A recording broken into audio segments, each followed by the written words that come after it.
session on artificial intelligence and information literacy teaching, hosted by the CILIP Information Literacy Group. I'm Jane Secker. I'm now Deputy Chair of the Information Literacy Group. I work at City St George's, University of London, where I'm an Associate Professor. And I'm really delighted to be chairing this session. I'm actually doing very little other than welcoming you, and Ella Wharton, who is the events officer at the Information Literacy Group, has been working very hard to make sure everyone's got access to this session, and we will be fielding questions and things. So if, as we go along, you want to ask questions, pop something in the chat, but just bearing in mind that it's being recorded. If you don't want to appear on the recording, you can always type something in the chat or keep your camera off. So we have a fantastic lineup of speakers, and our kind of main act for this afternoon, or this morning as it is in Ohio, is Michael Flierl, who's an Associate Professor and Student Learning Librarian at Ohio State University Libraries. So I had the great pleasure a couple of years ago at Lilac of attending a session that Michael was doing about this same sort of topic, AI and information literacy, and he is going to be talking to us for the first part of the session. We've also been really fortunate to get some case studies of some practitioners in the UK who are going to share what they're doing. So we're going to take a short break. Michael actually is going to take questions from his session, and then he will need to leave us. And the second part of the session will be, we have Sam Gill from University of Liverpool, we have Ava Garcia-Grau and Greg Lures from Royal Holloway, University of London, and we have Josh Rodder, University of Nottingham, and they're going to talk to us at the second part of the session, sharing some of the sorts of teaching they're doing around AI. So it's a kind of afternoon in two halves, and I'm not going to take up any more of your time. I'm going to hand over to Michael, who is there ready to go, I think, hopefully able to share his slides. But thank you so much for joining us. Okay, thanks, Jane. I'm going to try sharing my slides now. Window, let's share that. And can I just get a heads up if y'all can see this? That looks like Fantastic. That's working. Yep. Fantastic. Okay, I'm going to Great. this. Cool. Okay, so boy, I wonder if there's a way for me to do that better. I guess not. I might do this just so that I can move between slides, and I hope that's okay. Okay. Right. So I'm an information literacy practitioner and researcher, but starting about, I don't know, 4 or 5 years ago, I got involved in a Department of Defense grant dealing with AI. And so I just have AI experience. And then since then, I've co-started a AI Found Up. So I view myself more as an information literacy person with some experience with AI than the other way around. So that's kind of what this talk is supposed to be, is a discussion from like an IL practitioner and researcher lens on AI and mis and disinformation. So we're just going to be focusing on the last year. I looked at my previous Lilac slides on basically it's all out of date by now. So I'm just going to focus on this next year. My main contention is that generative AI has fundamentally altered information literacy or misinformation dynamics. And there's just applications everywhere you look, or implications for this everywhere you look. And I hope today we could just briefly touch on these. I don't think we have to work on refining questions about this rather than trying to find discrete answers. And part of it is because AI is continuously changing. So I'm going to try to vacillate between some news and some like research and sharing some interesting findings, but also doing some things. So I'm really hoping to be interactive. If you have questions, comments, concerns, if you're curious about something, if you want to play around with something, please put it in the chat, or please raise your hand, and then we can talk about it. I want this to be kind of as interactive as possible. Okay, so first thing I'll note is that, interestingly, or so I think, there's some research, particularly from Sasha Alte, that actually argues that misinformation concerns with AI is overblown. I don't know if I fully buy that, given, I don't know, my experience or the rest of the presentation, I guess you could say. But I think it's interesting to note that there is some pushback on this idea. Alte, I would argue, I think is a leading voice against that. So I think that's worth noting just to kind of start off with. Okay, so already large language models, AI, are capable of producing text that humans cannot identify as AI generated. It's currently basically a fool's errand to attempt to discern whether something is AI generated or not. You could pretty much ensure that you're bad at it. I don't know of a better way to put it, but it's unlikely that you're very good at it, or on average, most people aren't. Maybe that's a kinder way to put it. In this study, a majority of AI-generated election news fooled readers at least half the time. I mean, you might argue it's only half the time, but that's in 6 months, a year, 2 years, that might increase substantially even from there. And even some AI written content can come off as more human than actually human written content, which is I mean, that's just kind of bonkers, to use an American phrase. So LLMs are clearly rapidly progressing in terms of their ability to mimic human language and speech and video, audio. But the text in particular has progressed quite quickly, even the past 6 to 12 months. Here's another study on specific AI political persuasiveness on controversial issues, assault weapons, carbon tax, paid parental leave, at least controversial in the United States, let's say. It wasn't a huge jump, but it might have persuaded people by like 4% more likely, 5%, and more likely to agree with what the AI is arguing for and switching your side on an issue, which may not sound like a lot, but that's significant enough to move a ballot initiative or have a genuine impact in the political arena. And then we also have to talk about cost. Basically, the costs are going down drastically. The cost per million tokens is going down drastically. There's open source models now that can produce very high quality content with basically for free. You know, someone's paying for it, of course, but fundamentally it is basically free. And I'll show my screen here, but this is just one example. DeepSeek, this is an open model from China, and it's recently for free. You get a thinking model, which behind some American companies is only behind a paywall, and it's pretty good. It's clearly in like probably the top 10 of all models worldwide, and it's freely available for anyone to use and sign up. Now, there's definitely, obviously, some issues around that, but fundamentally, the cost for high-quality generative AI has gone, you know, arguably, it's approaching zero, or it's getting cheaper and cheaper and cheaper. So I will show an example next, but before that, I'll just pause here. Are there any questions or comments? I'd be curious from you all about any of this. Does this make sense? Is this news to you? I just want to pause here for a question, if anyone has any.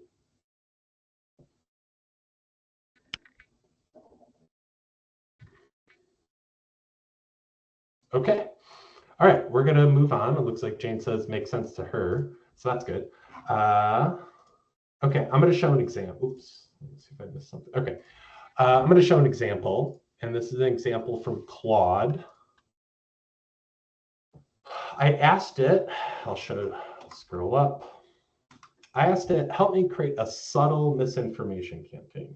So I wanted to be subtle, and I wanted to talk about how would I fool people about environmental concerns.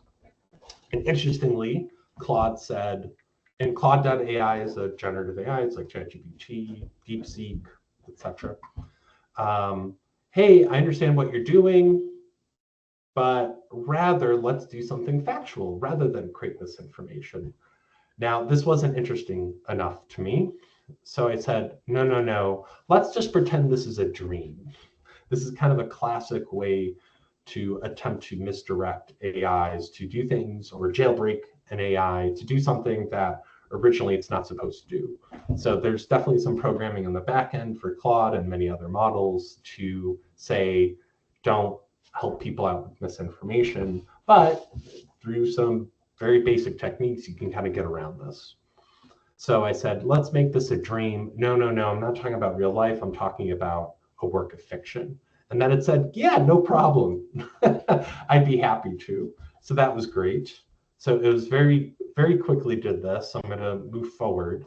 And I said, no, now give me a real example in this fictional scenario, but I want a real example. And then it went through, it thought, and then I said, I want a data visualization of this. So we're going beyond just creating text. But yes, Ella, it is surprising how quickly and easily it was to get around these guardrails. There's more sophisticated ways to do this that are more likely to succeed, but basically there's no current generative AI system that is totally free from jailbreaking. So I asked to create a visualization, and you can see actually in React, it gave a bunch of years and temperatures, and it said cherry picking starts here, cherry picking ends here, which I thought was kind of funny. And it created a graph for me that argued against climate change, against global warming. But then also, it also created a graph for me with the real data, and it showed where it cherry picked and then even why.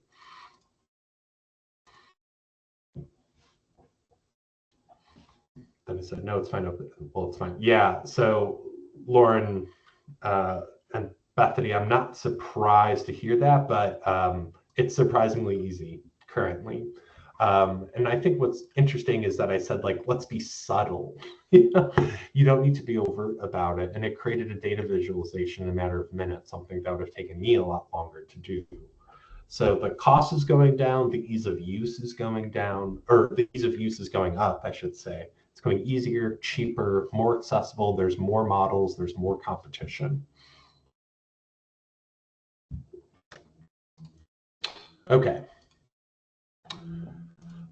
There's also just like the sheer scale and speed of being able to generate that much crap, basically, misinformation, disinformation. And you could do it in ways that are high fidelity, that look good, and you could do this quickly. And that fundamentally kind of alters the information literacy landscape, I would say. So video, that's another thing. A lot of folks, from my experience, haven't looked at Sora. So this is the image generation from ChatGPT or OpenAI. Like there's some clearly disturbing weird ones, but if I'm on a cell phone, let's say, and I'm looking at this bird flight, I don't think I would be able to discern that that's AI generated or not. And so there's certain implications here that we have to kind of think through. What if not only text and audio, but video, any video you see on YouTube, you can't trust if it's AI generated or not? What if small children are growing up looking at educational YouTube videos and spiders only have 6 legs? They never have 8 legs. And they just grow up thinking spiders only have 6 legs. Multiply that times, all the different variations of animals or physics or what have you. And we suddenly have an internet that's kind of predominantly AI generated, and we can't even trust that anything we find online is true or accurate, or even likely to be true or accurate. Jack said, the fact that no AI model platform is ethically robust enough to not be misled or manipulated is very worrying. Yeah, so that's actually kind of an interesting thing, because you'll see, what do they say? So Claude in particular was started by researchers at OpenAI who wanted a more robust ethics. And so they created this constitutional AI, or what they're calling it. And so they pull from all these different areas, like the UN Charter on Human Rights, Apple Terms of Service, and others, And every time the model outputs something, before it does, it checks against this constitution to see if what it's going to output follows these rules, but still you can manipulate it pretty readily. And think of all the ways in which you can create images that would be, problematic, or just so subtle disinformation, subtle forms of racism, sexism, what have you. There's a lot here that you just, that's obviously fake, I'm sure, but there's a lot here that's worrying, and you can get pretty good at creating utterly fake videos. And now these are very short, they tend to be short, but eventually they're likely to get longer and more realistic. So the rate of improvement has increased significantly, the cost has decreased significantly, and the ease of use has increased.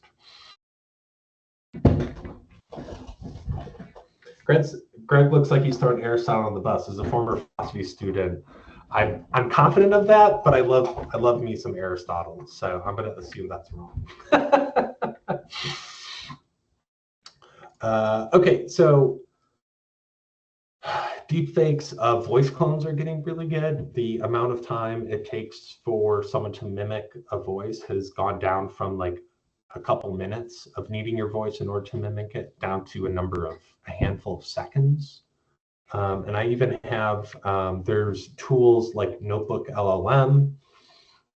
You can see this here, where you can upload a PDF or a website or what have you, and it will create a podcast for you. So the goal here is students upload documents that they're supposed to study, and instead of reading them, they can listen to a podcast of it. So it usually takes like a minute or two, and I'm going to try my audio and hope it works. Can y'all, can I just get a reaction if y'all can hear this?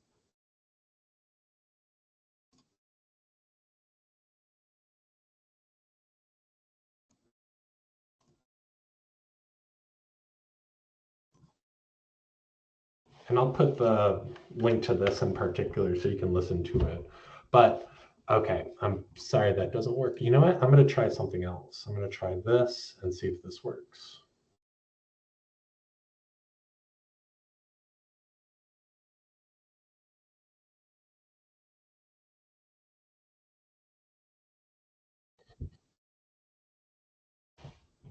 Okay, I can't do, yeah, okay. Well, you can see the sound there, but it's basically, it's a podcast, a male and a female voice, totally synthetically generated in a matter of minutes from any number, you can upload a couple hundred pages worth of documents into it. That context window keeps growing. But I uploaded a publicly available PDF of some type of AI research, and in a matter of minutes, it created a somewhat realistic. Oh, if you share screen and click the include sound. Oh, yes. I'm going to stop sharing. I'm going to try again.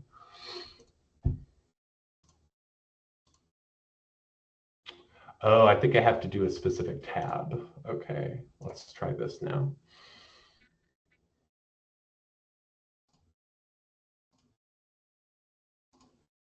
Welcome to the deep dive. Today, we're going to be looking at how AI could be a game changer for a health policy team. Oh, yeah. And you've shared some fascinating stuff with us. A spreadsheet with obesity rates by state and your notes from a meeting. Yeah. All about AI. Really is a fascinating combo platter of data and tech. Exactly. Yeah. These notes are from your meeting with the Fawcett Center. Okay, so I'm going to share my entire screen again. So yeah, so pretty quick, pretty easy to do. It's behind a paywall currently, but they may make this free pretty quickly. Who knows? So that's kind of concerning. You can create video very quickly, you can create audio very quickly, and then you can kind of combo them and flood the zone, so to speak, and create so much content, some of which is true, some of which may be misleading, the classic disinformation strategy isn't inherently to to only just give total falsehoods. It's just to attack the concept of truth, to attack you being able to find out what is the ground truth, what is actually happening, and it forces you to give up. Yeah, and it does sound cleaner than a lot of podcasts. Maybe currently that's a way to give it away. But what happens in a world in which you can imagine a world in which all of our podcasts suddenly become AI generated? That's going to be way cheaper to produce and to create than for humans to produce them. So what is the real world impact of this? I think a lot of it is you can create more deceptive images more cheaply, more easily, and there are serious implications for this in a whole bunch of contexts. And as educators, we need to be prepared for that. We need to prepare the next generation of citizens, of engineers, of the next generation of computer scientists who are going to be creating AIs. Imagine this. You may think, well, I'm not in computer science, I'm not technical field, I'm more humanities, or I do this or I do that. But if it's going to be easier and cheaper to create your own AIs, if there's going to be all these multi-agent systems, you might have dozens of AIs, each with very specific tasks to perform and to interact with. It's going to be easier for everyone to create AIs, for AI to help you create better AIs, and so on and so forth. And so you may think you're not going to have to deal with creating, or you may feel like you're not in a space to help change the trajectory of AI development, but I think we very well might be if the costs are going down, if it's becoming easier to access these models, so on and so forth. So you get things like this also, where you can get one talking head, whoops, and you could just insert them into any type of presentation you want. You'll notice in the bottom left, I think it's talking Spanish there, bottom right, Russian. You can create, say, a whole lecture series on topic X, Y, or Z very quickly and easily, and have it look even nicer than you going into a green room and trying to do it yourself.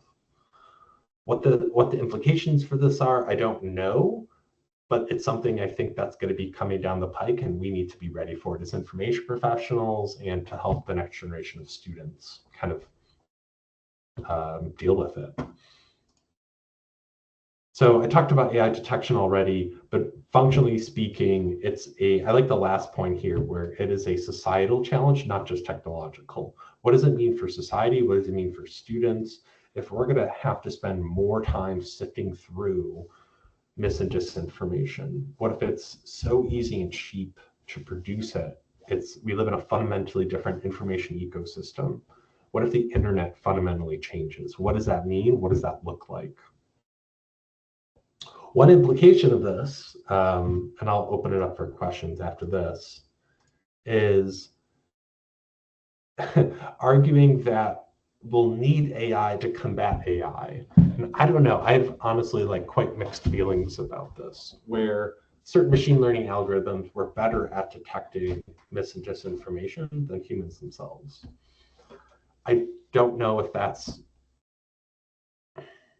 worthwhile. I don't know if that's a problem or we're going to be forced into it, forced. It elicits a whole bunch of questions for me. I'm reticent to say well, we'll just need AI to combat AI. I do feel like something is lost in trying to empower a different system. Or empower ourselves to vet information more quickly? Do we lose something in the process? Yeah, and I think Samuel had a great point there in the chat. Hallucinations still continue to be a problem. On the other hand, with different thinking models, the number of hallucinations, if used the right model in the right way, could decrease significantly as well. And then Andy talked about the computing power required. Yes, there's already significant there's emerging work about the environmental cost and impact of generative AI models. They require a lot of fresh water in particular. And that's interesting because a lot of servers historically have been kind of in areas not close to water, and so they have to ship it in. That requires energy. The fresh water required to cool down servers for it to be evaporated and returned to the environment can take up to a year. So it's not even just the sheer amount of resources, but it's how quickly they are captured and how long it might take to return to the atmosphere. There's a whole bunch of issues surrounding this. Something I will show is that I'll show an example here right before we started. I'm gonna make this a little bit smaller.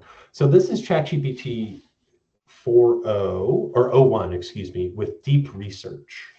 So I wanted to show this. So the hallucination problem is still legitimate and still very real, but I'll say but. This deep research seems to be getting pretty good. Some are arguing it's PhD level, depending on the area. But basically what it does is there's an internal kind of like thinking process, and I'm putting that in quotes, to where I gave it this prompt. I want to find information related to AI and disinformation, not misinformation. I want peer-reviewed articles. I want the good stuff. It asked me a few clarifying questions. I answered them very briefly.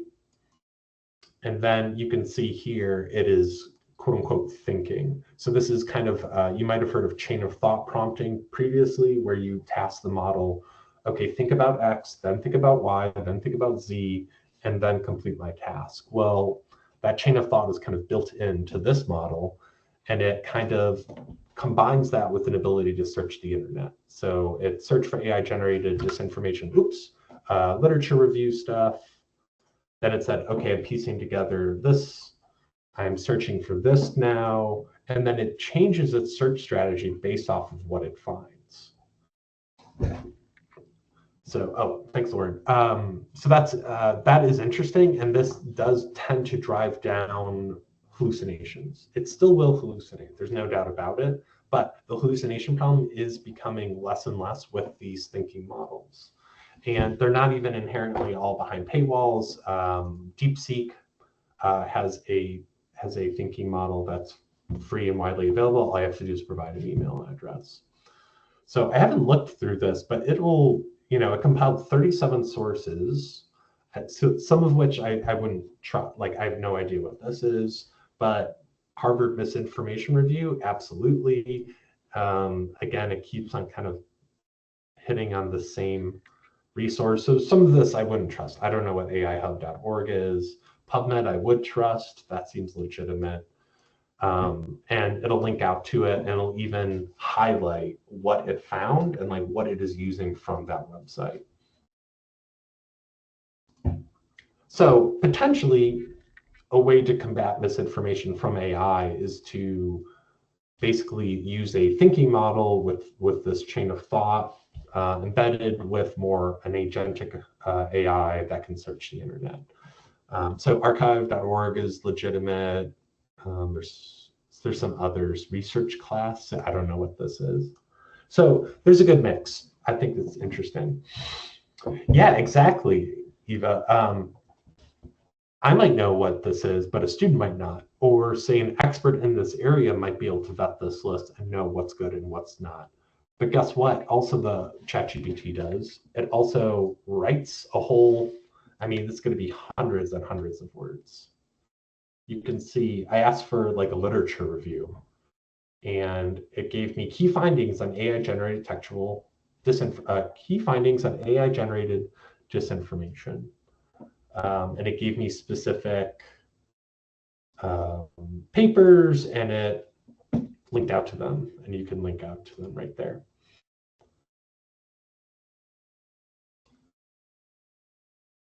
And this is a lot of text. As a student, you may or may not, why take the time to vet all this information yourself when you can just probably be right, give or take? This has got to be close to 1,000 words, if not more, actually probably more, with 37 sources. To do that by hand, it would take way longer. And it might be good enough. It might be really good. You don't know. Let's see, Andy's asking, Should we be using the correct AI tool for the task in hand, elicit, size, space, right? So there's some that are aimed purely at academic resources. So like Cite.ai is one. That's one I'm familiar with. The question for me though is, one, they're not very clear on what, like they'll say AI powered, but they're not clear, say, on what AI they're using. And two, they're often not clear on exactly what resources they have access to. So it might look good, or it'd say, oh, this is for academics, but in fact, from my experience, they could be kind of opaque. Yeah, and exactly. So Joshua asked an excellent question. Do we trust these to be comprehensive? Absolutely not. But I also think it might be a mistake to throw out the baby with the bathwater. They could just be another tool in the toolbox. But my main concern, I think, would be students and using these tools, or grad students or researchers, using these tools without understanding some of their inherent limitations. Using these tools, realizing that these might not have access to all of the resources, say, searching through a library database. Oh, Andy, thanks for that. I see that I wasn't aware of. That. Also, ChatGPT, but which version? Is it updated? Is it a thinking model, etc.? Yeah, and then Bethany, I also agree. Evidence synthesis stuff, health science stuff, it tends to be pretty good at, it seems like. And it may have been because of the training data, I'm not sure. But if you're an expert, you could definitely vet the information. I think it's a useful tool. If you're not, that's where there's problems, especially with mis and disinformation. So running out of time, I do want to have a chance if there's any other questions, but generally speaking, these are my conclusions. AI has reduced the cost of mis and disinformation. That's significant, and it's likely to that trend is likely going to continue. There's active debate about how to combat this.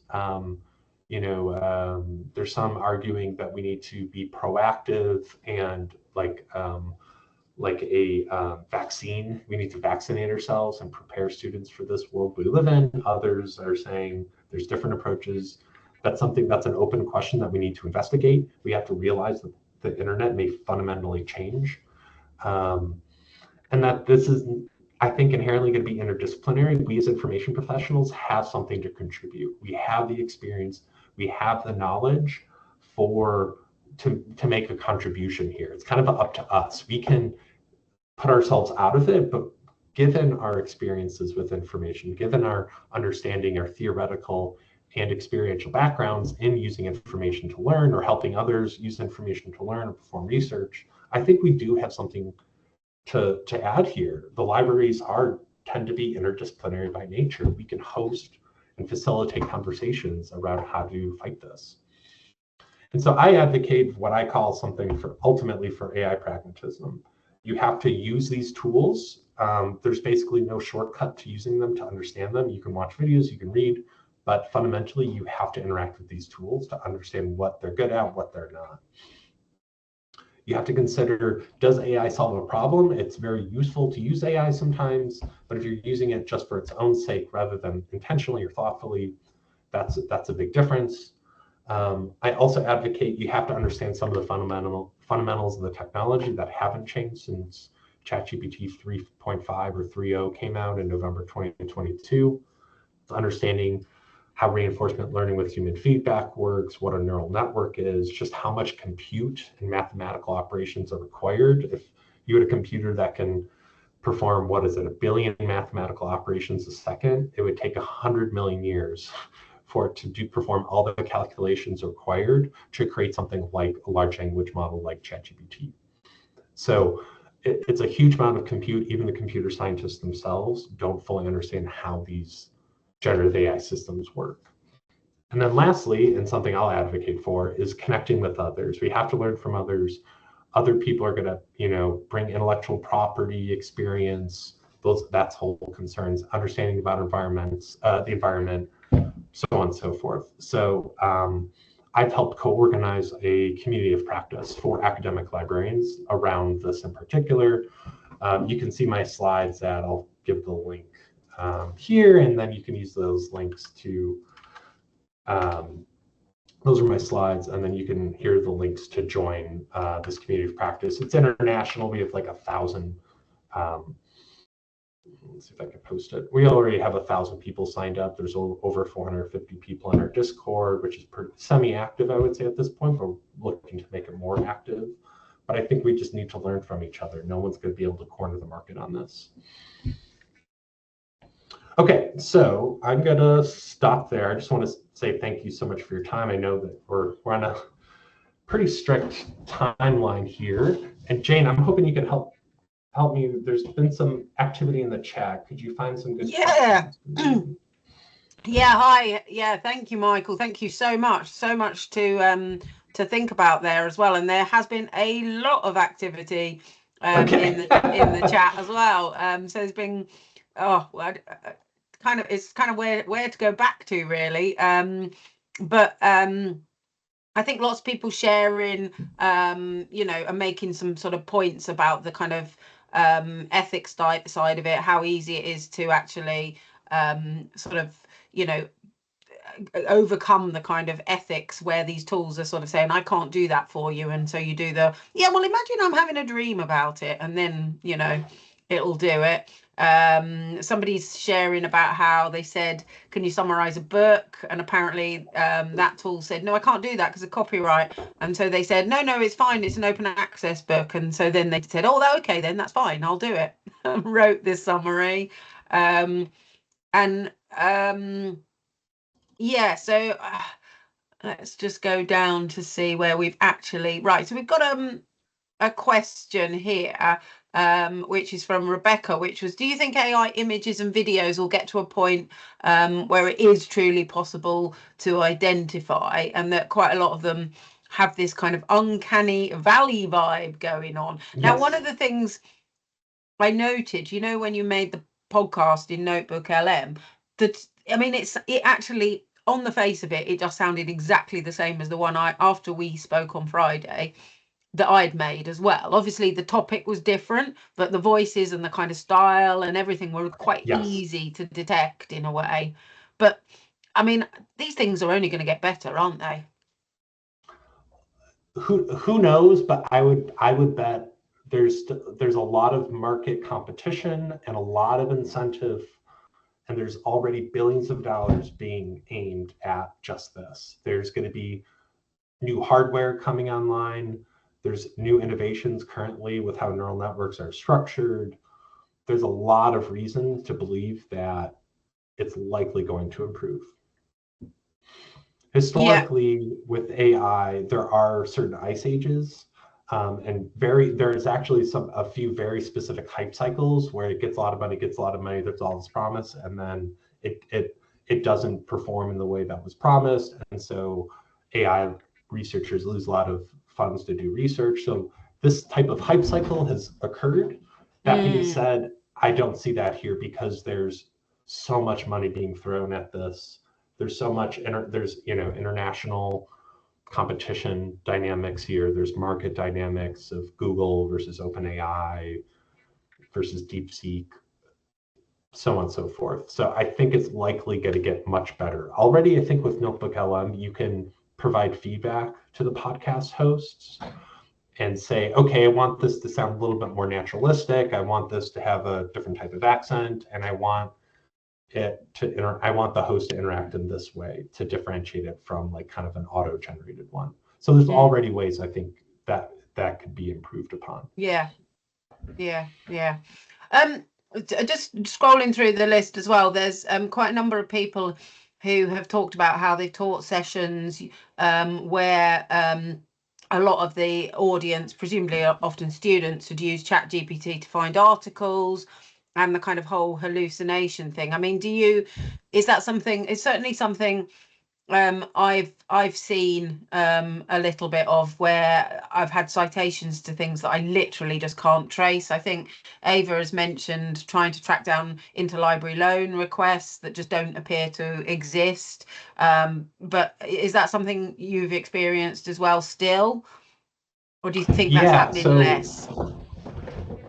Depending on how a lot of it depends on how you interact with the model.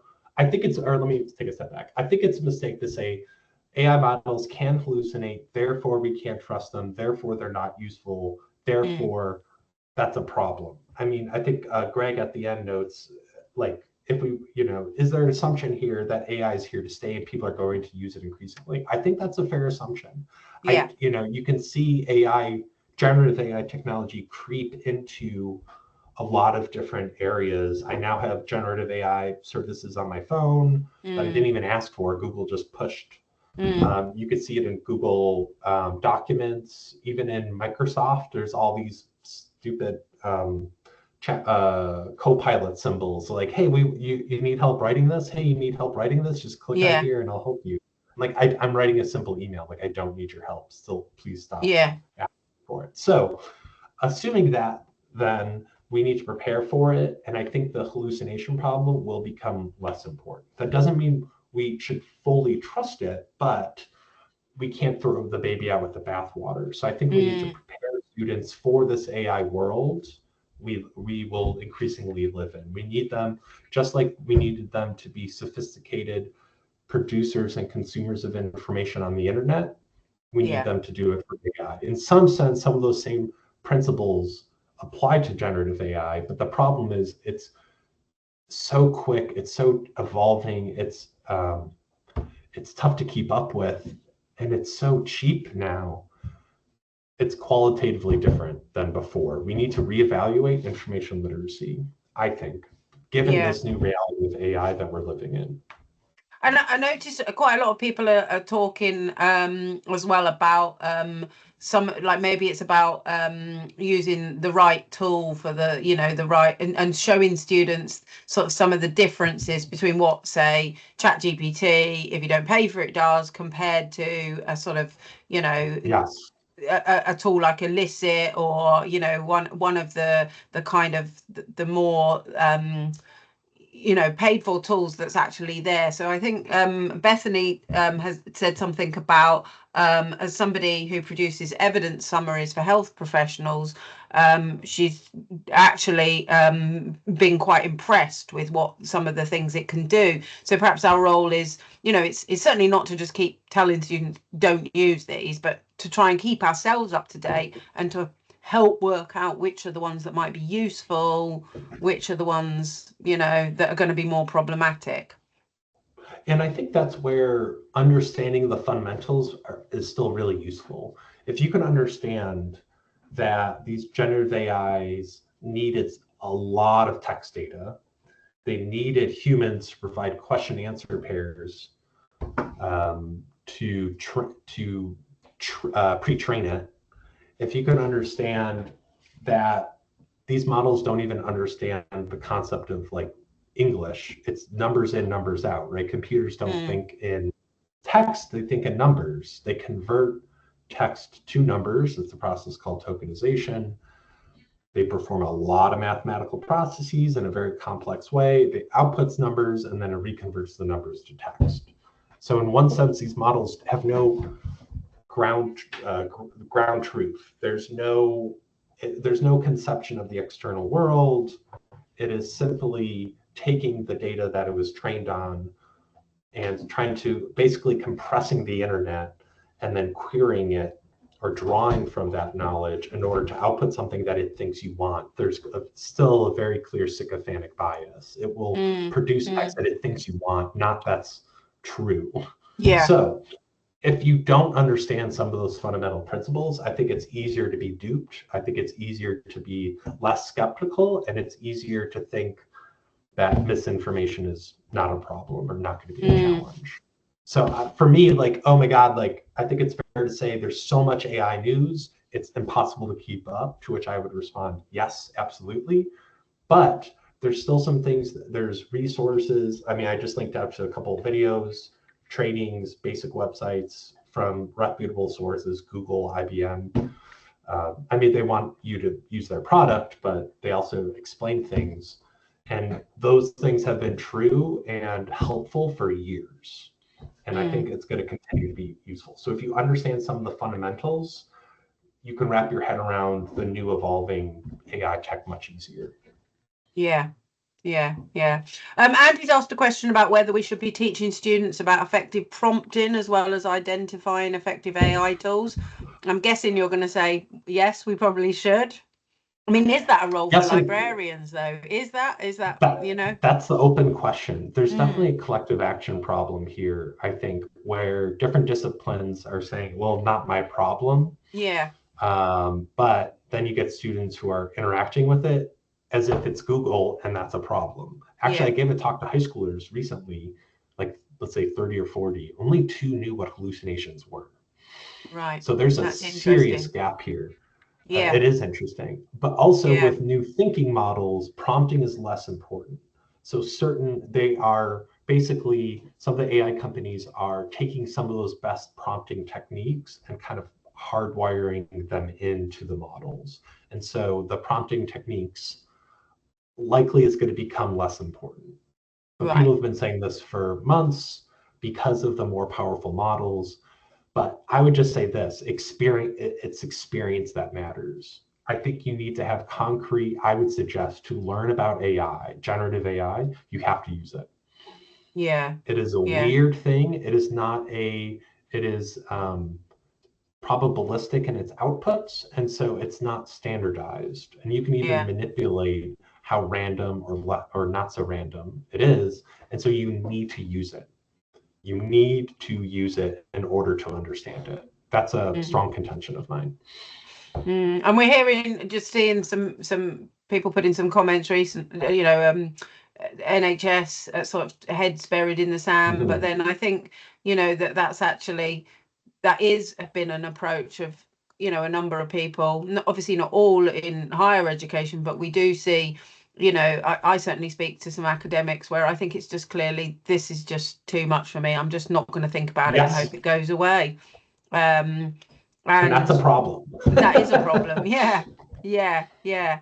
I would like to actually just see if we've got anyone who'd like to come on the mic and ask any questions, because I'm aware there was a lot in that chat. I might have missed things, and if you would like to ask a question, we have got Michael available for another few minutes, I think, before we go over to our Yes. case studies. So can we have any hands up if anyone would like to come on? If you could raise your hand, and we will. Yep. Okay. I can see we've got a hand up. We've got Amy Pendergrass. Do you want to go ahead, Amy? Ask your question. Yeah. Yeah, I think it'd just be good to get kind of going off the back of that conversation about what things we could start pulling together as a teaching toolkit for students. What would be some of the things that we should start thinking about in regards to developing a bit of a best practice? I think at Plymouth we're taking a position of we need to kind of get ahead of it and quit and not necessarily wait for the university or for kind of national kind of positions on ethics to, you know, because whenever that comes, we need to probably get ahead of it. So, you know, from your standpoint, Michael, what are some big kind of like heavy hitting points should we be looking at if we start to pull together kind of a teaching curriculum around it? Yeah, so one, getting students to use different AIs. For me, I found a lot of utility in comparing and contrasting. Compare and contrast Google search to a ChatGPT search. Compare Claude to DeepSeek. And then I've had it, students love critiquing things. I don't know why, but you get it to critique AI output or get it to have students, I think basically give students tasks or projects to interact with it and give them a chance to reflect on that experience. So it's not just they have to use it, but they need to compare and contrast. They need to critique it. Like it would be a fascinating exercise for that DeepSeek or for that example I showed where it did all this research, this deep thinking, right? Do your own and compare and contrast. What did you find that was better? What did you find that was worse? What did you learn? How could you move from this? So I think if you treat it as a tool, and then one, two, you're using it for specific projects that's structured, that incorporate metacognition and reflection. But then four, I found that I've actually had to provide rudimentary information. Students are, it's because these models are designed to look like search boxes, right? It is designed to look like something familiar. And so students who are growing up with search are treating it like search, treating it like finding known information versus it literally generating it on the spot. So they have to understand there's some technical elements I think you simply have to understand in order to use this technology effectively. So for me, it's a balance of understanding that technical element with like specific structured hands-on activities. No, that's great. Thank you. I mean, the other point I would add to that too is one of the things that we've been talking about with our nursing and midwifery folks in particular is to say, look, this is a supplement, not a replacement. And if you still need to come to the table with knowledge to understand what you're looking at, and that, there's actual professional implications, as you move through your program or into your profession, of not having the knowledge ahead of time. I mean, the tool's only as good as what you bring to the tool. So it's trying to lay down that foundation. I mean, those basic ethics, I think, is just laying that down to try to, again, start to encourage some best practice out of it. So that's really helpful. Yeah, and if I may, I'm just going to share. Can you all see the screen now? I'm going to share this. Yeah. This is, and I just posted a link to this. This is my favorite thing to learn the technical elements from it. So you'll see, you could pick a sentence or whatever, right? And there's a blank at the end, and you can see what the probability distribution of what this AI thinks the next word is, right? So you can see that, and you can play around with it. So you increase the temperature, you increase the variance of what the output is. So students can literally tool around and manipulate what the AI is going to do. So, and this is already happening behind the scenes for AI, but if they can see this and understand that it is going word by word, and that this whole previous output is reinserted as an input. And then once it picks light 25% of the time, it's going to take that whole sentence plus the word light and re-enter it as input, and you can manipulate this yourself. So it's not thinking, it is generating a probabilistic model for what it thinks is the next word.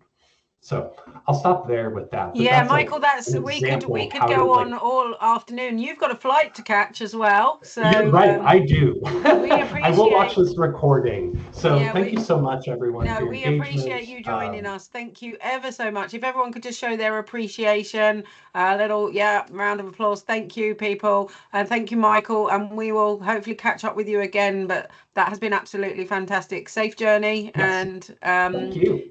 Yeah, we will be sharing your slides as well, I think, if you've sent those across to us. So, and any other resources, been brilliant. So thank you very much. In the interest, bye, Michael. In the interest of time, I'm going to have to move us into our case studies now. We will have a little bit of time for more questions at the end, but Michael did have to leave us. So if you've got more questions that you want to ask him, then I'm sure we can pose those to Michael and send those round afterwards to everyone by email. So next up, I think we have our first case study, which is going to be from Sam Gill, who is from the University of Liverpool. Hi, Sam. And you're going to share a bit about what you've been up to with AI and information literacy. So if you can take it away. We can see your slides. That all seems to be working. Excellent. So great. That's good. Can I get it to go full screen? That's the question. There we go. Okay. Hi, everyone. Yeah, I'm Sam Gill. I'm the liaison librarian for histories, languages and cultures. I'm just going to tell you about my experience, really. I'm going to start with that, and then I'll kind of give you some of my thoughts on AI and how we're reacting to it here at University of Liverpool. So yeah, teaching critical AI literacy in the humanities. I'll kind of talk about a session I did, I think it was December last year. I'll give you kind of the context of the session, the implementation, how we did it, and the results and feedback, and some thoughts about how we're going to move to the future with this as well. So the context is, and I think this is perhaps more specific to the humanities in some ways. They're not big fans of AI in a lot of my departments that I look after. So in the preceding year, we'd seen a skyrocketing number of students investigated for plagiarism cases, so much so that they couldn't process them fast enough, really. So I went back to check this with the department just in case I was exaggerating. But in histories, languages and cultures, over the kind of year that ChatGPT had really kind of become a easily accessible and well known about thing, it tripled. So we had 14 cases of category B and 14 cases of category C plagiarism, and the following year rather we had 44 and 46. So that is a triple. So B is poor academic practice, including inadequate referencing of GAI, and category C is plagiarism, submission of unacceptable artificial intelligence generated assessment tasks, or dishonest use of data. So the school kind of asked me what we could do about it. Now I'm aware that sentence there where you say the department wanted to see if they could stem the flow of AI. One history department is not going to stop AI, but I think they wanted to see if they could kind of make students think about using it, and think critically about it. So first of all, they introduced a plagiarism declaration sheet for the whole school. Now, it was mentioned a bit there that sometimes the guidance is way behind. This is one of the things that our school tried. Not every school did try this. So we've asked students to declare what tools they've used in their essays when they submit them. So every piece of work has that declaration sheet. And the history department asked me to speak to their first year class. So, on the principle of kind of reaching people early on, and talk to them about the use of artificial intelligence. And so we met to devise a lesson on critical AI use. So I can see a little page from my notebook here.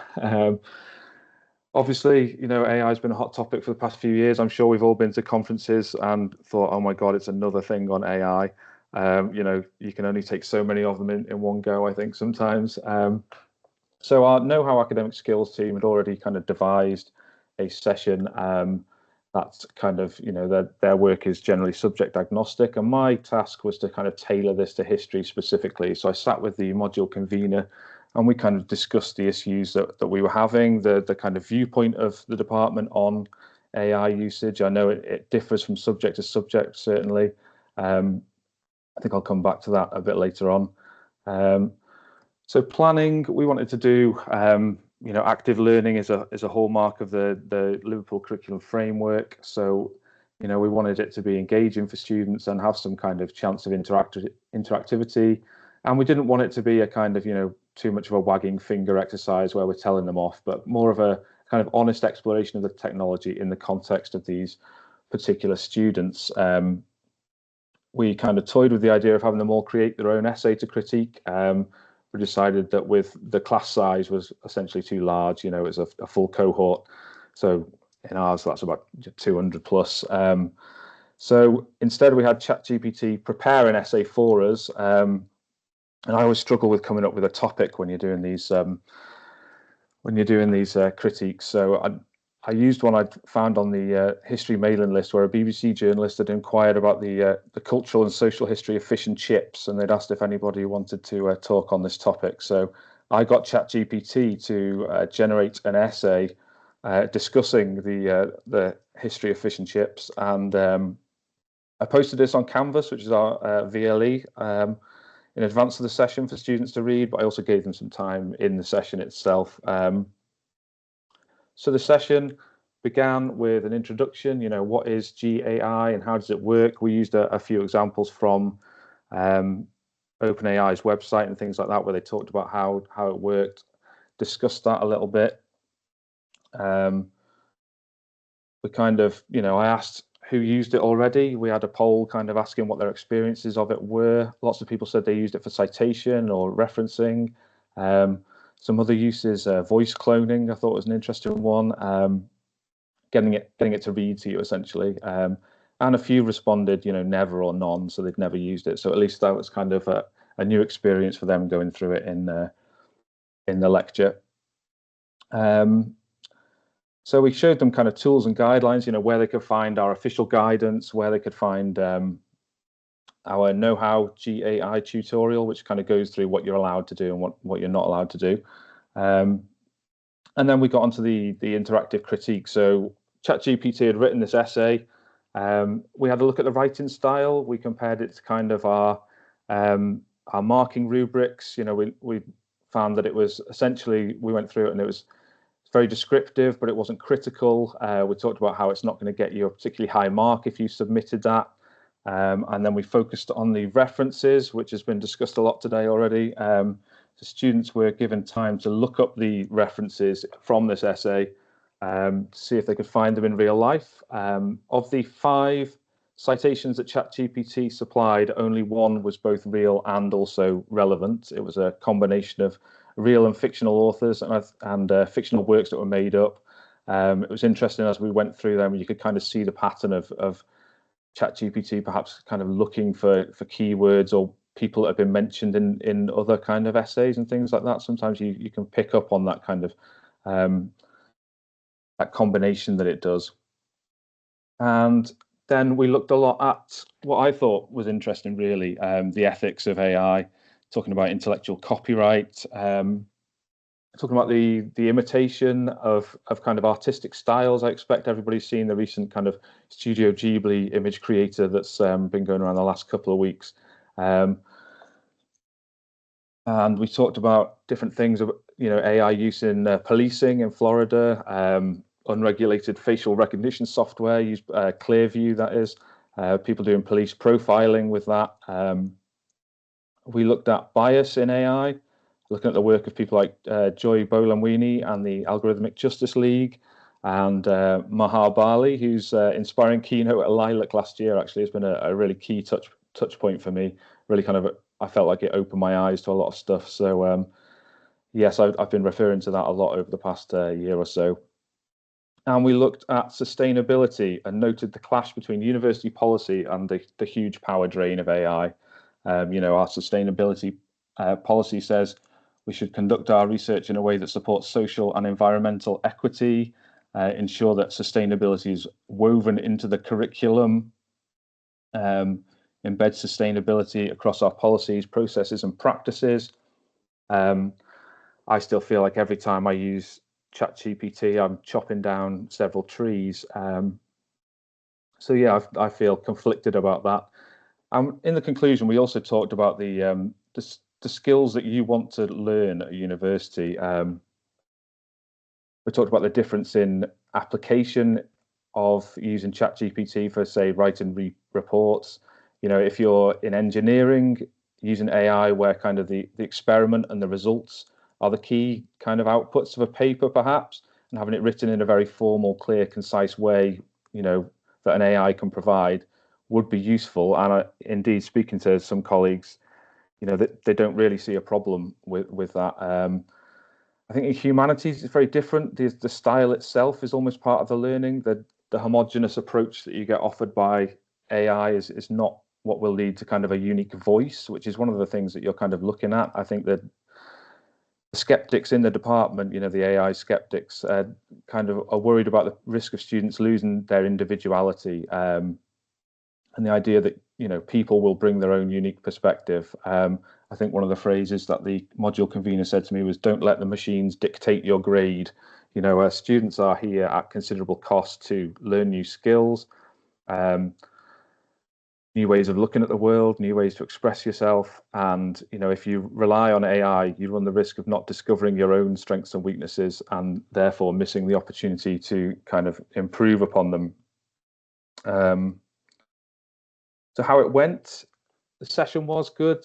We had really good interactivity through the polls and some lively discussion in there. And the feedback was positive. So we do these confidence measures. And what these confidence measures do is we ask them at the start of the session how confident they are, and at the end of the session how positive they are. And the confidence measures went up from, I think it's 3.05 to 4.6. So on an average 1 to 5 kind of scale. So I was pleased with that kind of increase. I think student confusion on GAI is very evident. On the one hand, they're told this is the future and you've got to have the skills in this.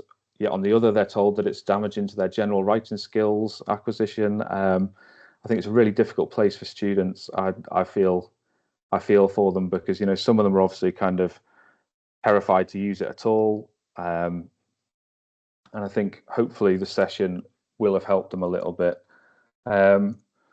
Future plans, obviously, as Michael was saying before, you know, as the tools develop, so must we. Technology is not going to stand still. I did note that the students did say, you know, more positivity around AI use, perhaps, which certainly from my perspective, I find it a little difficult to muster that sometimes.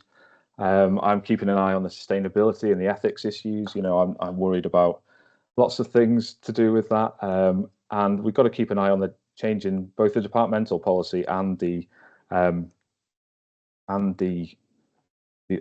university-wide policy. You know, we've got to kind of marry both these things up. I think an interesting thing that has been talked about in humanities is whether we can kind of look at separating the skills issue. So if you have some assignments where you encourage people to use AI and it's you know, they can get familiar with it that way, and then they can have a set of assignments which are also, you know, non-AI, like they mainly are now. So it's interesting to think whether they'll do that. Yeah, I think my thoughts, I'm worried about the sustainability and the ethics. And I think, you know, as libraries, I feel like we need to have a critical voice here. We need to say, you know, is this what we want? I'm worried about the kind of blanket adoption of it, which, you know, you can lead to homogenization. I'm worried about the way that search engines taking it on board hinders repeatability. If you ask, you know, ChatGPT a question, the same question twice, you won't get the same answer twice. It's not the same, you know, which has kind of a bearing on searching. I worry about the iniquity of a potential two-tier system, you know, where some students are using free models, some are using paid models, subscription. And you know, overall, what is AI integration driven by? You know, it's driven by profit. You know, that's how I see it. AI critic Ed Zitron, who I'm a big fan of, you know, OpenAI is spending $2.25 to make $1, and it's at the moment, and it's not sustainable.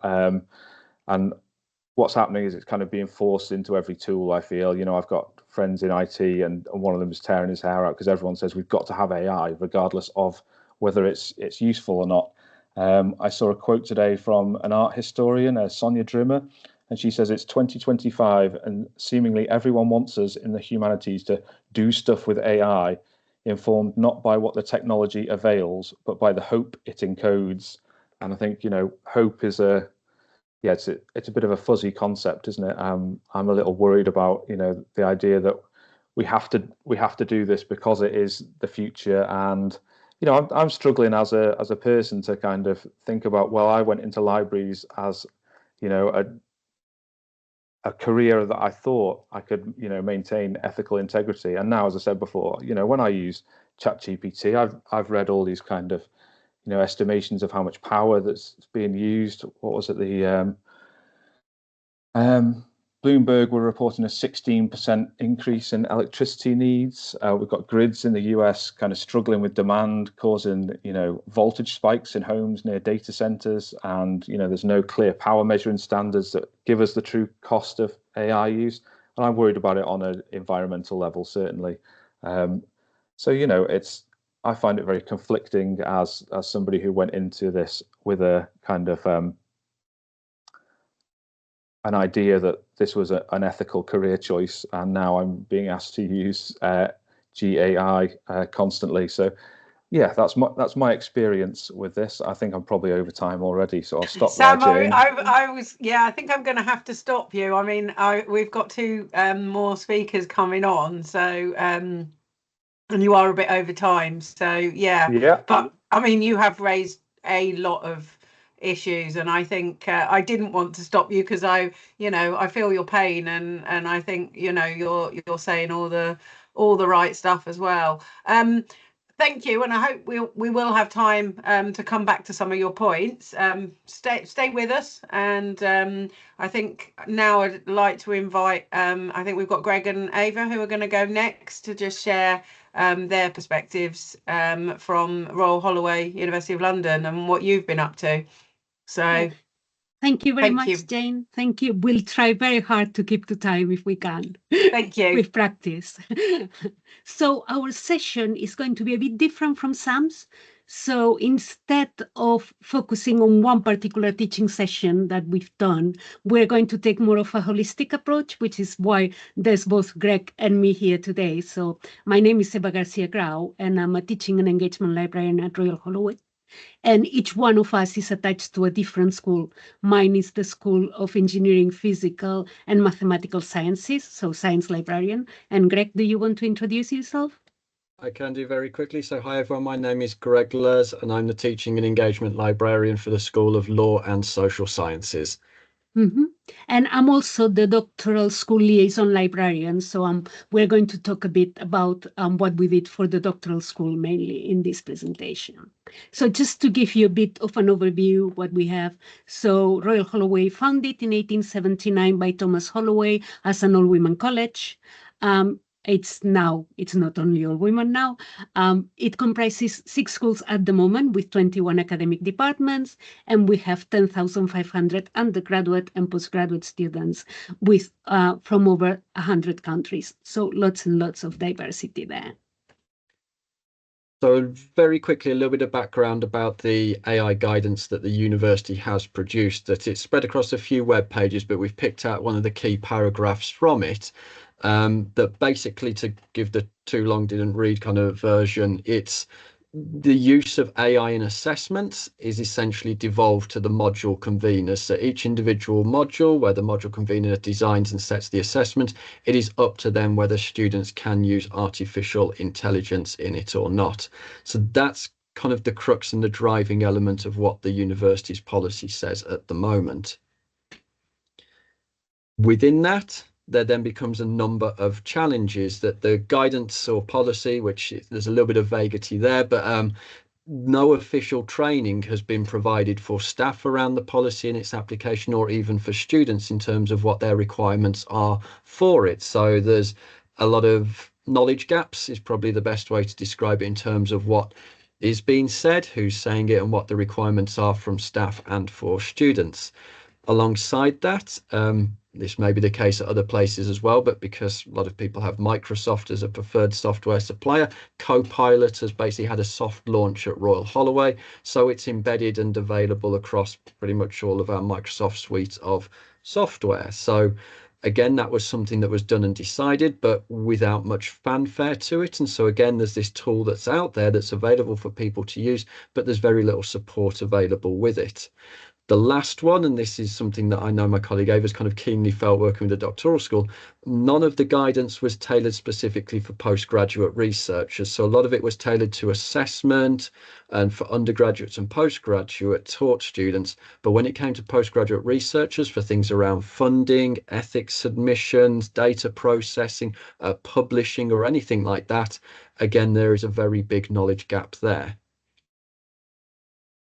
Yes, so having seen all that and talked to some of our students and academics, we saw that there was a gap there where there was, even though we had some guidance, it wasn't completely adequate. It wasn't applicable to everybody. So we started running some sessions mainly on the ethical and appropriate use of AI. And that was because of what many people have already said in the chat, like everything moves so quickly. We felt there wasn't much point in trying to say, well, that's how you use ChatGPT, that's how you use Elicit, that's how you use Research Rabbit. So we focused on, okay, if you're using generative AI, what do you have to take into account? So we did sessions that were standalone for foundation year, undergraduates, postgraduate taught, and postgraduate researchers, which led to other things, which we're going to mention in the next screen. But Greg, you also did some sessions for academic staff? So myself, I did a number of sessions for academic staff. A couple that I did very early on at the start of last term were teaming up with one of the professors from the philosophy department, which added a very interesting spin on it. And if you've ever had a chance to talk to a philosopher or someone with a philosophy background about AI, it will definitely make your head hurt in a good way. But we did one talk that was titled, "I'm Pretty Sure I'm Human, but What About My New Best Friend, ChatGPT?" where we kind of tried to actually unpick and explore what it meant as an artificial intelligence tool. We equally did some things around just this overriding question of, is this appropriate? And presenting questions to academics as in, well, in this scenario, do you think it's appropriate use of AI? If yes, what needs to occur to support students with it, but also academics in terms of their assessment or module design as well. So again, we were stepping in where we're kind of interpreting the loose guidance that was provided, but to kind of frame questions to help actually inform our academic colleagues around how can they think about it, because that just guidance wasn't there from the university.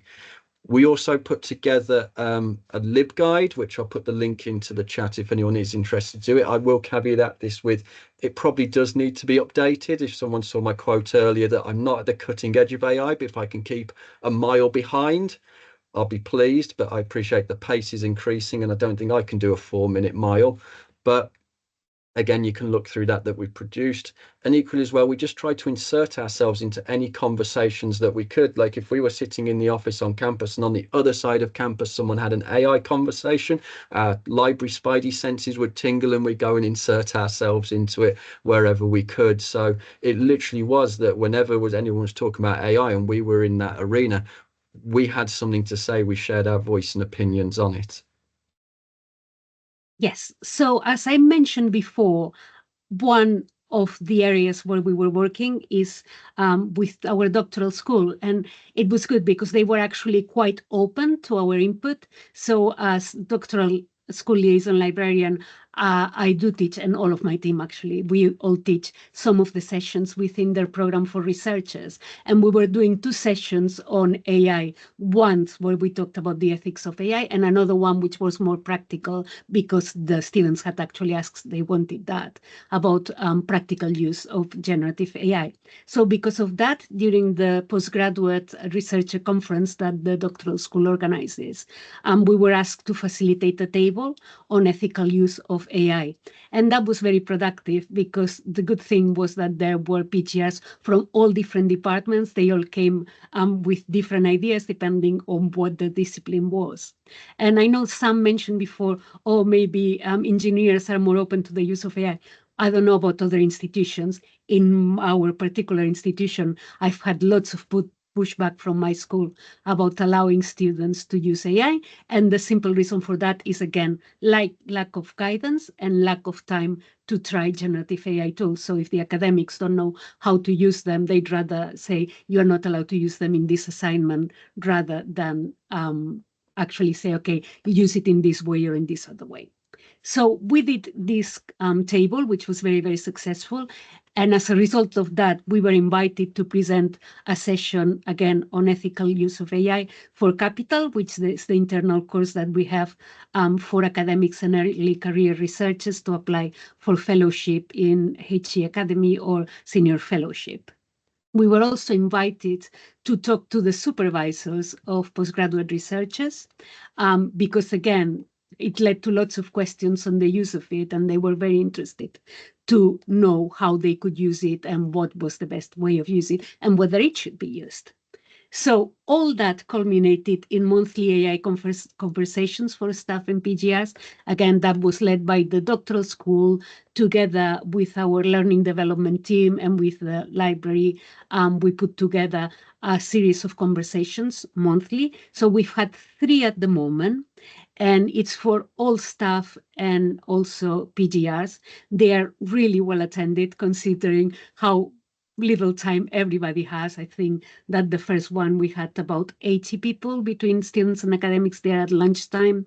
I did the first one on AI and accessibility, and that was a bit different from anything that we had done at the time.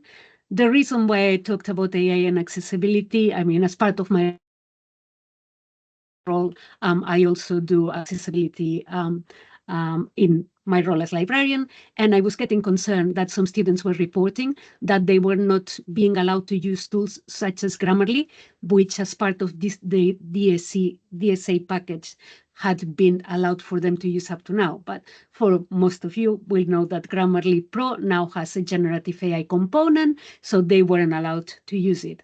Most of you will know as well that Grammarly is no longer funded through DSA, so that is one of the tools they cannot use anymore. However, tools like Glean or Scholarly, which are still funded by the DSA, they have a generative AI component. So I wanted to raise the fact that these tools were allowed under the DSA, but because of a ban from some academics on the use of generative AI for assignment, they were not allowed to use that, which was creating discrimination, and it was part of the reasonable adjustments. And Greg, you ran the one on AI and disciplines, didn't you? So yeah, so I did one of the monthly AI conversations around AI and the discipline, which essentially my part of that was demoing a number of different tools. And I think that the reason for that and the response to it showed that a lot of the thinking was around generative AI outputs, such as please write an essay for me on this topic. But what we wanted to showcase was actually tools like Elicit, Research, Rabbit, what else did I do? I'm trying to think. Kenius, that I don't think anyone's mentioned yet, that can actually be part of the research process as well. So that was another aspect where we're trying to bring in a different perspective and dimension to the conversations that were occurring. Yes, so because of the AI and accessibility session that I led, then we started being involved in university discussions on AI and accessibility, together with our well-being and disability and dyslexia team.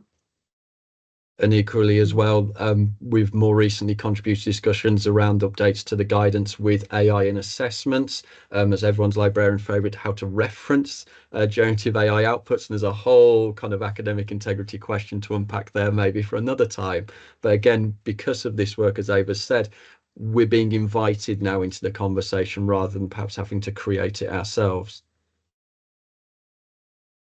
So on the slide now, then we've got I don't want to say cherry picked because this is quite representative of a lot of the qualitative feedback we did have from the sessions that we've been doing. And I think to kind of summarize from it, some of the reflections on it is there's so many people from so many different departments, sectors and professional services who are just scrambling to try and find out and keep up. That the real benefit of having these conversations, from what came through the feedback, was just actually having a forum where people could come and discuss this, that otherwise, and again, one of the big worries we have with students is that the less you bring it out into the open, the more of a kind of an AI black market kind of appears on campus. And so the more we can openly discuss it, the better. Again, this kind of disconnect between some people perceiving generative AI as just, oh, it's a tool that will just write an essay for you, versus all of the other ones that can help you through all different iterative stages up to that point. So what we did, as you can see from the room feedback here, like the discussion was helpful, great conversations. It's good to run these as new developments happening now. I really enjoyed the demo of the tools from the library. There's real value in putting ourselves into these spaces and trying as best as we can to lead on these conversations. So hopefully we've run to time. We haven't talked very much about the sessions that we actually run. If people are interested, we are more than happy to share our contact details. You can contact through email, either eva.garciagrau@rhul.ac.uk or greg.lers@rhul.ac.uk. And that's our session. Thank you.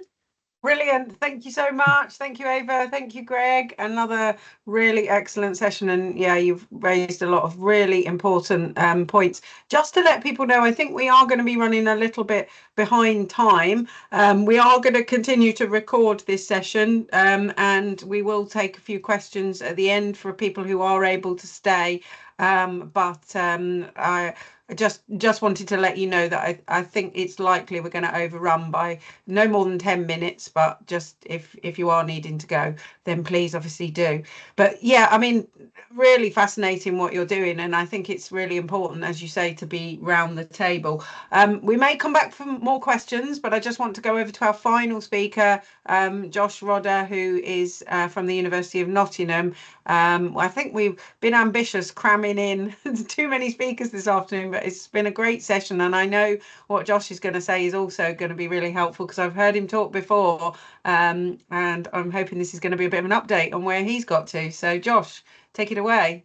Yeah, well, thanks for the promo there, Jane. And yeah, I can hopefully run under the allotted 10 minutes, if for no other reason than I have done a couple of ILG events relating to AI previously. So, you know, for reference to anything that I just mentioned and then move on, see previous ILG events.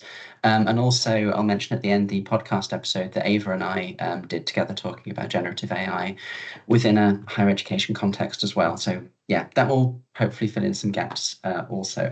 And actually, it's worth saying a lot of the stuff that Sam was saying in his talk in terms of the ethical side of this mirrors, I'm sure as it does for a lot of other people, mirrors a lot of the concerns that I've had with teaching this apart from anything else. And so a part of my talk in this can just be, yeah, what Sam said. I agree with a lot of that. So to give an overview of what we've been doing at the University of Nottingham and kind of where we are with it.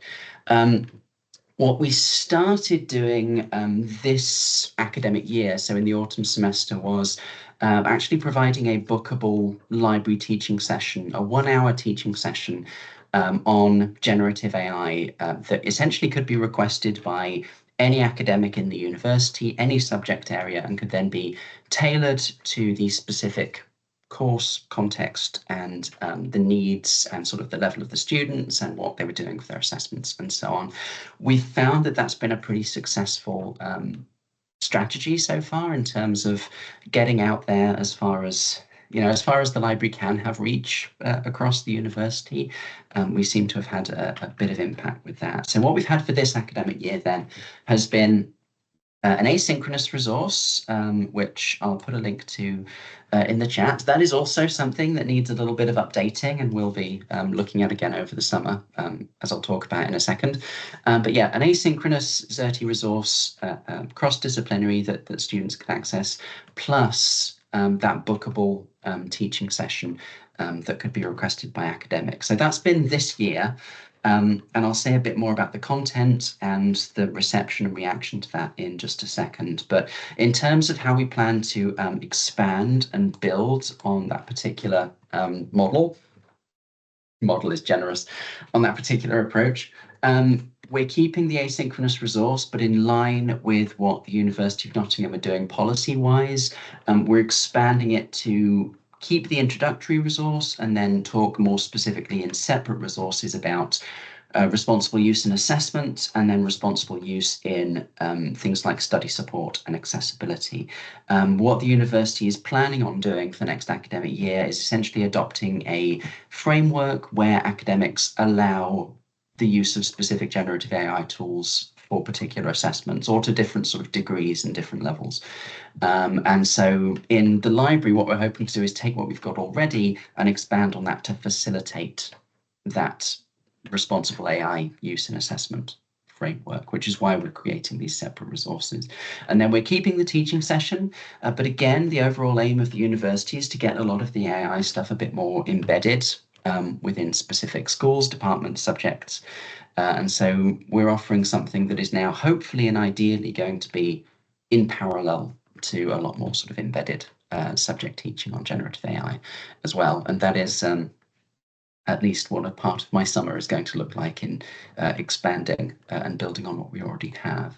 In terms of the content and the coverage that we've got, currently, both the session and the asynchronous resource essentially cover the bullet points on the left. So the basics, what generative AI is, what it does, how it works, then ethics and critical AI. So in that we talk about things like misinformation, not anywhere near the depth in which Michael talked about it earlier, but we do talk about that.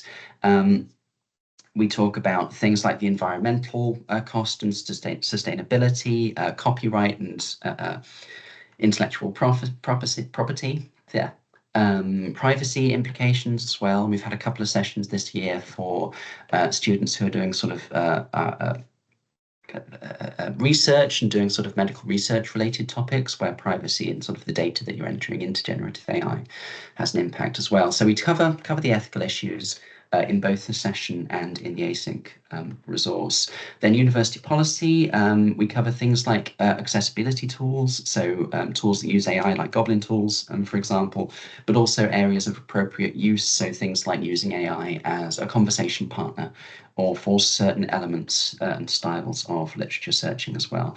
Then we talk about limitations, and we connect that up to the skills that students are developing, and we kind of phrase that in terms of the skills that, the sort of soft skills that degrees develop are also the skills that AI currently is not great at replicating, and will be the skills that will continue to be essential, I think, in a more AI-dominated world. So we link the limitations to skills development a little bit. And then we have further help and support and a glossary and further reading on both the async resource and the session as well. In terms of how we're expanding that, obviously with the university adopting sort of a slightly different policy framework for next year, we need to update that. We do want to expand on the sort of inclusivity and accessibility sides of this as well, because that's been slightly underrepresented in what we've done previously. More details on things like privacy. Similar to Ava and Greg's institution, Nottingham has had a soft launch, almost a stealth launch of Microsoft Copilot into our system. So we're going to detail a bit more usage advice on Copilot, and then additional examples and activities as well. So that's sort of what we cover currently and what we're going to cover. I do have a few sort of example slides from the session, which for time, I'm not going to talk about in detail, but we have slides that introduce the different tools that are available, including the one that the university is focusing on. We talk through the ethics questions in a fairly sort of in-depth and systematic way. We point towards tools with sort of warnings as to whether or not they have paid elements that can help with things like accessibility. These are just a few slides that I've picked out of a deck that's about sort of 30, 35 or so. And we do provide a little bit of referencing advice on using AI-generated content as well for those students where they're either using it for a sort of study support way, or if they're, being told by their tutors that they are permitted to a greater or lesser extent to use it as well. One of the things that we're thinking about doing for next year, building again on some of the things that the other speakers have said, is thinking a bit more about how we get the students to consider the purposes of their assignments, what it is that the assignment is testing. And there was some discussion in the chat about learning and measuring learning and so on, and sort of getting the students to think more about, when their academics set them an assignment, what is the academic trying to get them to do with that assignment? And in that context, why is AI helpful, and where is it necessary? Because the thing that I've always been saying with this, really, when talking to students, is when an academic asks you to write an essay, they're not asking you to generate content. If you're a first-year student, they know the content. They don't need you to give them the stuff. What they're interested in is the students themselves and what they are developing and what they are doing. So yeah, this is a kind of this one slide is a sneak preview of the tone of our sessions, I think, a little bit more into 2025-26.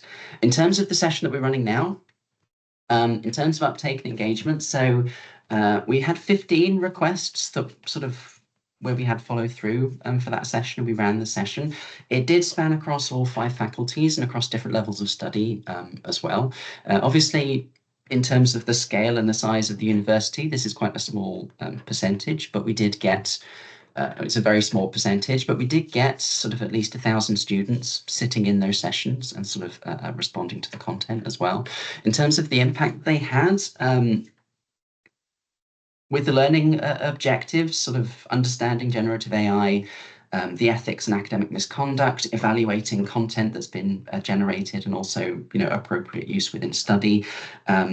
Student feedback was very good.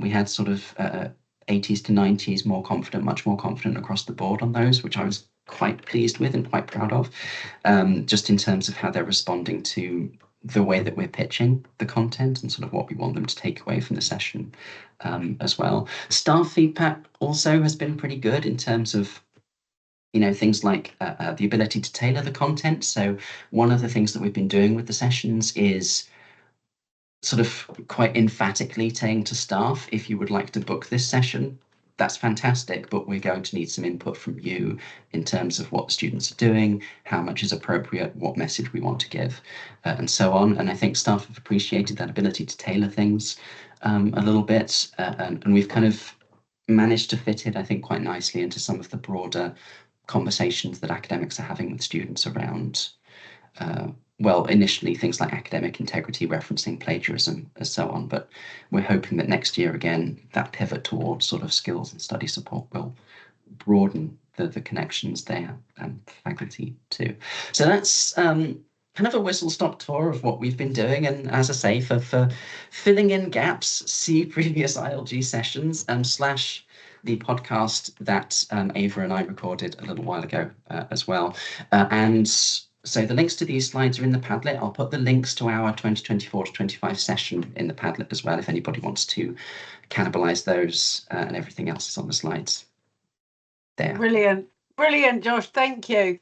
I think we will stop there, because I think we are in danger of overloading everyone with AI and information literacy. But that was another fantastic session, and yes, the podcast that you and Ava did is really good. I was telling Ella last week, I've actually listened to it twice now. I enjoyed it so much the first time, I went back to listen to it again, and you know, found it really, really helpful. All our speakers have been great, and we are overrunning a little bit, but I know that some of you are still around. So if you do want to ask any questions of our speakers, I think we'll just take, we've got 3 or 4 minutes. I think we're looking to finish now at 22:05. But yeah, we've got a Padlet with lots of resources on. We've got slides available. We will have this recording. Lots of people are saying they've got to leave, but how much they've enjoyed the session. If you do want to ask anything, now is your opportunity. I'm just having a quick look at what we've had come up in the any of the questions that I want to pick up.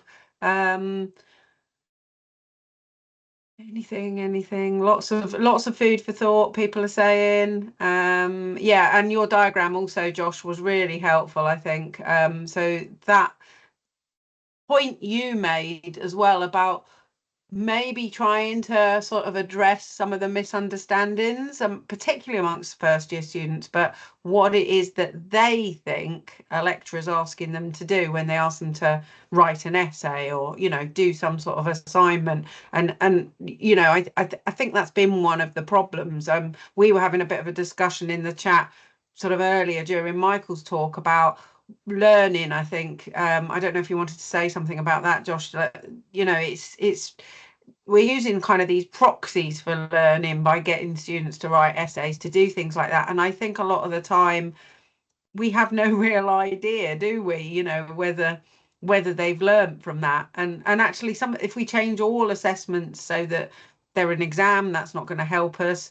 If we make them all some sort of oral presentation where we can interrogate them to try to work out what they actually know, that's just going to be hugely time consuming.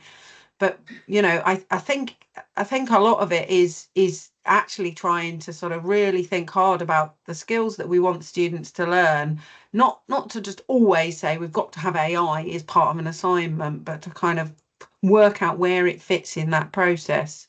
The AI has been a real pressure point for that kind of thing. It's like, because one of the key questions that everybody has been saying with this is, well, why are you using AI, and why are you using AI for this specific task? And the natural follow-on from that is, well, why am I doing the task in the first place? And the student response is often, well, because my lecturer told me to do it. And then at that point, we have to turn to the faculty and say, why are you getting them to do this? And I think that's at the root of a lot of the rethinking around assessment. Certainly at Nottingham, it's like, it's not how do we AI-proof assessment for plagiarism reasons, it's how do we create assessments that teach things that are genuinely useful in the age of AI. And just to sort of pick up as well, I think that Sam said something, you know, sort of in danger of sounding quite skeptical and sort of negative around AI. But I think, you know, and that students were saying to you, Sam, I think they wanted you to be more positive about it. I think sometimes it is quite hard to be positive, isn't it, though? And I think that, I don't know if you wanted to come back and say anything, but I also picked up on something that Greg said as well about the sort of idea that there's this AI black market. And I really get this sense that, you know, students are doing all sorts of things that they're hiding from us, and that in itself isn't helpful. I don't know, Sam, if you wanted to just respond first of all, and then Greg. Yeah, I think it is difficult. I guess I need to kind of focus on not letting my own personal opinions come into it as much as possible, and kind of you want people to have a positive experience with it if they're going to have to use it, and they are going to have to use it. So I think, you know, you need to find ways in which you can focus on the positive things that it can do for you. And I think that was really interesting, you know, the diagram that Josh had where it laid out, you know, the skills that people are going to need to acquire, which ones are the AI skills and which ones are the skills that they will actually need without AI. And, you know, working out ways with which you can provide students with both, you know, and like you said about assessments, you can't go back to, you know, it all being exams or all being all presentations. So I think some of that is going to have to come from the academic departments, but we need to help them as, you know, as libraries as much as possible in you know, having a kind of critical viewpoint on AI, and also kind of, you know, we can help them to develop these ideas about assessments where some can be, you know, demonstrating those traditional skills and some can demonstrate the AI skills, and hopefully, you know, students will get the best of both worlds that way.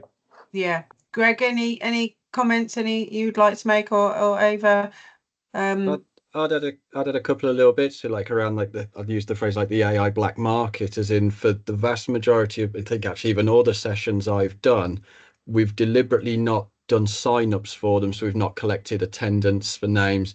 We've not asked names in the session. Any polls we've done, we've set and showed them it's set as anonymous, because we've wanted to encourage them to share openly and honestly of what they have been doing and how they have been using tools. And it's probably where I have discovered most of the different tools that they are using, and then gone and, well, had a look or explored a bit more myself. I think then the other point, again, like as Sam's been saying, like in terms of not putting your own biases or opinions into it, like one of the things I've tried to do with sessions is to make them as interactive as possible, is to pose a question and let the students decide for themselves. Like the one example I did was, like, I got them all using Copilot to ask the exact same prompt and then copy into the chat what response it gave, so we could actually see the divergence of it. So we all asked the same question on the same tool at the same time, but the divergence was incredible. Huge. And yeah. it was a legal question we were asking, so it was quite a kind of closed question in many respects. There was a clear judgment on it, but again, it was them, the feedback was, well, actually I didn't realize, because they just see it in isolation as the one response they've got that of what they're right doing. Yeah. But when you put into a wider context of about 20 prompt responses, suddenly they realize, hold on a minute, it's playing the odds, and the odds aren't always in your favor with the output. And I think I just accidentally made a Hunger Games reference. Sorry. Yeah. From my point of view, I just wanted to add that one of the parts of awareness for me was to get people away from the idea of generative AI is used by students for cheating.